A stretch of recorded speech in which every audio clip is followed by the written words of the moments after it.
I'm a plant geneticist. I study genes that make plants resistant to disease and tolerant to stress. In recent years, millions of people around the world have come to believe that there's something sinister about genetic modification. Today, I'm going to provide a different perspective.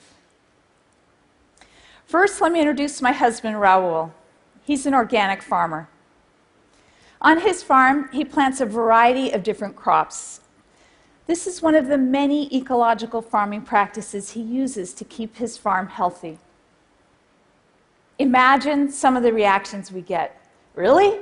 An organic farmer and a plant geneticist? Can you agree on anything? Well, we can, and it's not difficult because we have the same goal. We want to help nourish the growing population without further destroying the environment. I believe this is the greatest challenge of our time. Now, genetic modification is not new. Virtually everything we eat has been genetically modified in some manner. Let me give you a few examples. On the left is an image of the ancient ancestor of modern corn. You see a single row of grain that's covered in a hard case. Unless you have a hammer, teosinte isn't good for making tortillas. Now take a look at the ancient ancestor of banana. You can see the large seeds and unappetizing Brussels sprouts. An eggplant, so beautiful. Now to create these varieties, breeders have used many different genetic techniques over the years. Some of them are quite creative, like mixing two different species together using a process called grafting to create this variety that's half tomato and half potato. Breeders have also used other types of genetic techniques, such as random mutagenesis, which induces uncharacterized mutations into the plants. The rice in the cereal that many of us fed our babies was developed using this approach. Now, today, breeders have even more options to choose from. Some of them are extraordinarily precise. I want to give you a couple examples from my own work. I work on rice, which is a staple food for more than half the world's people. Each year, 40% of the potential harvest is lost to pest and disease. For this reason, farmers plant rice varieties that carry genes for resistance. This approach has been used for nearly 100 years. Yet when I started graduate school, no one knew what these genes were. It wasn't until the 1990s that scientists finally uncovered the genetic basis of resistance. In my laboratory, I isolated a gene for immunity to a very serious bacterial disease in Asia and Africa. We found we could engineer the gene into a conventional rice variety that's normally susceptible. And you could see the two leaves on the bottom here are highly resistant to infection.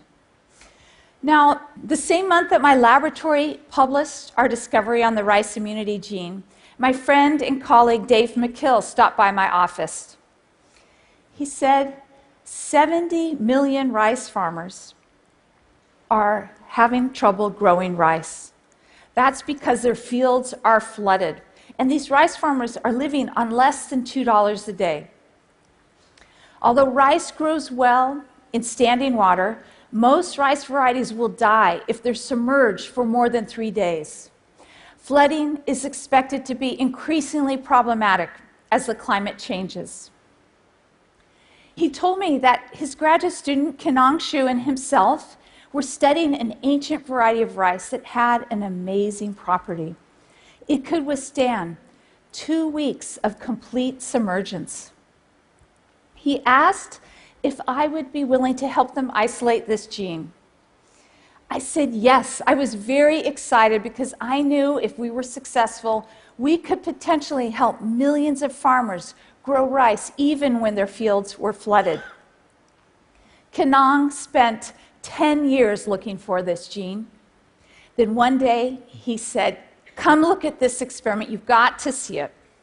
I went to the greenhouse and I saw that the conventional variety that was flooded for 18 days had died. But the rice variety that we had genetically engineered with a new gene we had discovered called sub1 was alive. Kenong and I were amazed and excited that a single gene could have this dramatic effect. But this is just a greenhouse experiment. Would this work in the field? Now I'm going to show you a 4-month time-lapse video taken at the International Rice Research Institute. Breeders there developed a rice variety carrying the sub1 gene using another genetic technique called precision breeding. On the left, you can see the sub1 variety, and on the right is the conventional variety. Both varieties do very well at first, but then the field is flooded for 17 days. You can see the sub1 variety does great. In fact, it produces 3.5 times more grain than the conventional variety. I love this video because it shows the power of plant genetics to help farmers. Last year, with the help of the Bill and Melinda Gates Foundation, 3.5 million farmers grew sub1 rice. Thank you. Now, many people don't mind genetic modification when it comes to moving rice genes around, rice genes and rice plants, or even when it comes to mixing species together through grafting or random mutagenesis. But when it comes to taking genes from viruses and bacteria and putting them into plants, a lot of people say, yuck. Why would you do that? The reason is that sometimes it's the cheapest, safest, and most effective technology for enhancing food security and advancing sustainable agriculture. I'm going to give you 3 examples. First, take a look at papaya. It's delicious, right? But now, look at this papaya. This papaya is infected with papaya ring spot virus. In the 1950s, this virus nearly wiped out the entire production of papaya on the island of Oahu in Hawaii. Many people thought that the Hawaiian papaya was doomed. But then, a local Hawaiian, a plant pathologist named Dennis Gonzalez, decided to try to fight this disease using genetic engineering. He took a snippet of viral DNA and he inserted it into the papaya genome. This is kind of like a human getting a vaccination. Now take a look at his field trial. You can see the genetically engineered papaya in the center. It's immune to infection. The conventional papaya around the outside is severely infected with the virus. Dennis's pioneering work is credited with rescuing the papaya industry. Today, 20 years later, there's still no other method to control this disease. There's no organic method, there's no conventional method. 80% of Hawaiian papaya is genetically engineered. Now, some of you may still feel a little queasy about viral genes in your food, but consider this. The genetically engineered papaya carries just a trace amount of the virus. If you bite into an organic or conventional papaya that is infected with the virus, you will be chewing on 10-fold more viral protein. Now take a look at this pest feasting on an eggplant. The brown you see is frass, what comes out the back end of the insect. To control this serious pest, which can devastate the entire eggplant crop in Bangladesh, Bangladeshi farmers spray insecticides 2 to 3 times a week, sometimes twice a day when pest pressure is high. But we know that some insecticides are very harmful to human health, especially when farmers and their families cannot afford proper protection, like these children. In less developed countries, it's estimated that 300,000 people die every year because of insecticide misuse and exposure. Cornell and Bangladeshi scientists decided to fight this disease using a genetic technique that builds on an organic farming approach. Organic farmers like my husband Raul spray an insecticide called BT, which is based on a bacteria. This pesticide is very specific to caterpillar pests, and in fact, it's non-toxic to humans, fish, and birds. It's less toxic than table salt. But this approach does not work well in Bangladesh. That's because these insecticide sprays are difficult to find, they're expensive, and they don't prevent the insect from getting inside the plants. In the genetic approach, scientists cut the gene out of the bacteria and insert it directly into the eggplant genome. Will this work to reduce insecticide sprays in Bangladesh? Definitely. Last season, farmers reported they were able to reduce their insecticide use by a huge amount, almost down to zero. They're able to harvest and replant for the next season. Now, I've given you a couple examples how genetic engineering can be used to fight pests and disease and to reduce the amount of insecticides. My final example is an example where genetic engineering can be used to reduce malnutrition.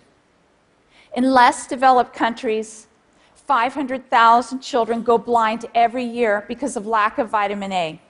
More than half will die. For this reason, scientists supported by the Rockefeller Foundation genetically engineered a golden rice to produce beta-carotene, which is the precursor of vitamin A. This is the same pigment that we find in carrots. Researchers estimate that just 1 cup of golden rice per day will save the lives of thousands of children. But golden rice is virulently opposed by activists who are against genetic modification. Just last year, activists invaded and destroyed a field trial in the Philippines.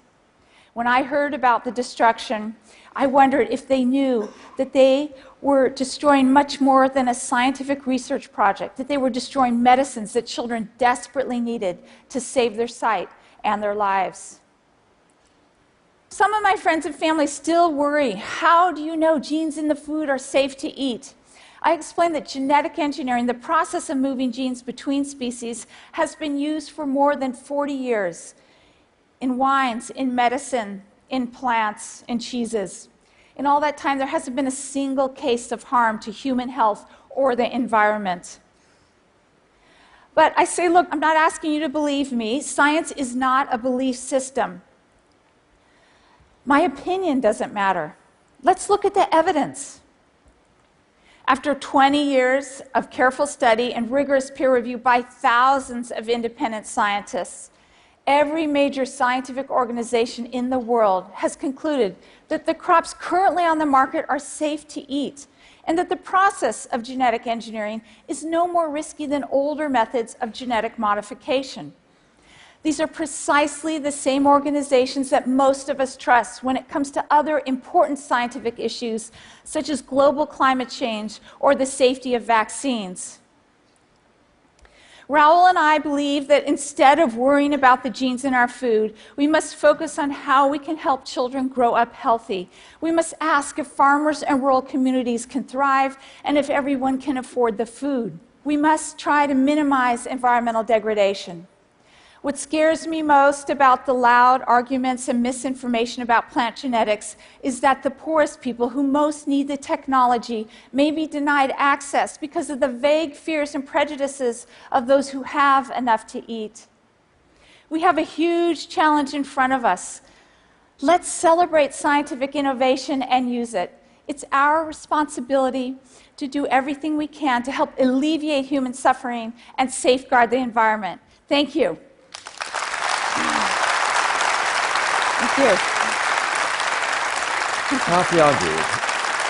The people who argue against GMOs, as I understand, the core piece comes from 2 things. One, complexity and unintended consequence. Nature's this incredibly complex machine. If we put out these brand new genes that we've created, haven't been challenged by years of evolution, and they start mixing up with the rest of what's going on, couldn't that trigger some kind of cataclysm or problem? Especially when you add in the commercial incentive that some companies have to put them out there. The fear is that those incentives mean that the decision is not made on sort of purely scientific grounds, and even if it was, that there would be unintended consequences. How do we know that there isn't a big risk of some unintended consequence? Often our tinkerings with nature do lead to big unintended consequences and chain reactions. Okay, so on the commercial aspects, one thing that's really important to understand is that in the developed world, farmers in the United States, almost all farmers, whether you're organic or conventional, they buy seed produced by seed companies. So there's definitely a commercial interest to sell a lot of seed, but hopefully they're selling seed that the farmers want to buy. It's different in the less developed world. Farmers there cannot afford the seed. These seeds are not being sold. These seeds are being distributed freely through traditional kinds of certification groups. And so it is very important in less developed countries that the seed be freely available. Wouldn't some activists say that this is actually part of the conspiracy? This is the heroin strategy. You seed this stuff and people have no choice but to be hooked on these seeds forever. There are a lot of conspiracy theories, for sure. But it doesn't work that way. So, for example, the seed that's being distributed, the flood-tolerant rice, this is distributed freely through Indian and Bangladeshi seed certification agencies. So there's no commercial interest at all. The golden rice was developed through support of the Rockefeller Foundation. Again, it's being freely distributed. There are no commercial profits in this situation. And now to address your other question about, well, mixing genes, aren't there some unintended consequence? Absolutely. Every time we do something different, there is an unintended consequence. But one of the points I was trying to make is that we've been doing kind of crazy things to our plants, mutagenesis using radiation or chemical mutagenesis. This induces thousands of uncharacterized mutations. And this is even a higher risk of unintended consequence than many of the modern methods. And so it's really important not to use the term GMO because it's scientifically meaningless. I feel it's very important to talk about a specific crop and a specific product and think about the need of the consumer. So part of what's happening here is that there's a mental model in a lot of people that nature is nature and it's pure and pristine, and that to tinker with it is Frankensteinian. It's making something that's pure dangerous in some way. And I think you're saying that whole model just misunderstands how nature is. Nature is a much more chaotic interplay of genetic changes that have been happening all the time anyway. That's absolutely true, and there's no such thing as pure food. I mean, you could not spray eggplant with insecticides or not genetically engineer it, but then you'd be stuck eating frass. So there's no purity there. Pamela Ronald, thank you. Thank you very much. Thank you so much. Appreciate it.